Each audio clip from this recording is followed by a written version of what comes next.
নমস্কার বন্ধুরা, আমার চ্যানেলে সবাইকে স্বাগত। আজকে আমি একটা চিড়ে দিয়ে নাস্তা বানাচ্ছি।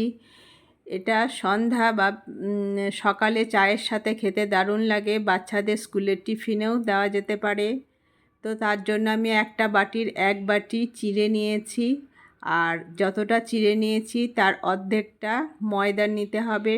লাগবে রিফাইন তেল, আর 1 কাপ, বড় কাপের 1 কাপ দুধ, লিকুইড দুধ নিয়েছি।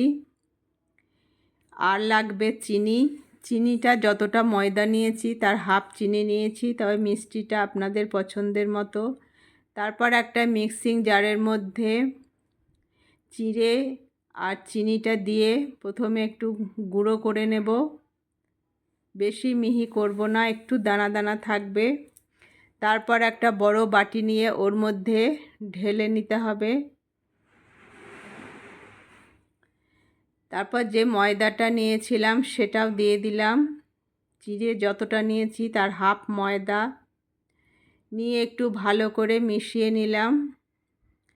মেশানোর পর এবার যে লিকুইড দুধটা নিয়েছিলাম সেই দুধটা দিয়ে এবার আস্তে আস্তে মাখিয়ে নেব।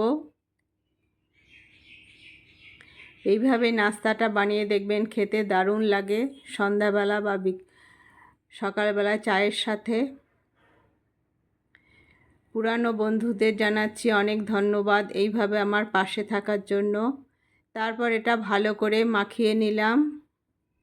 মাখানোর পর আমি 1 চিমটে নুন আর 2 চামচ মতো রিফাইন তেল দিয়ে আবারও ভালো করে একটু মিশিয়ে নিতে হবে, যেন কোনো রকম ডলা না পেকে থাকে। পুরো ভালো করে পেস্ট মতো করে নিতে হবে। তারপর এটা একটু ঘন ছিল, আমি আর একটু দুধ অ্যাড করলাম, সেটা দেখাতে ভুলে গেছি। তারপর সবশেষে 1 চামচ বেকিং সোডা দিলাম।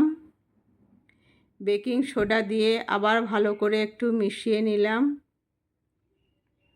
এবার নাস্তাগুলো বানাবো, তার জন্য আমি যে আপ্পে প্যানগুলো হয় সেই প্যানগুলো গরম করে প্রত্যেকটা খোপের মধ্যে আমি রিফাইন তেল দিয়ে দিলাম। এবার যে ব্যাটারটা বানিয়েছিলাম সেই ব্যাটারটা অল্প অল্প করে দিয়ে দিতে হবে। গ্যাসটা কিন্তু এই সময় সিমে রাখতে হবে, না হলে তলায় পুড়ে যাবে, ওপরে কাঁচা থাকবে।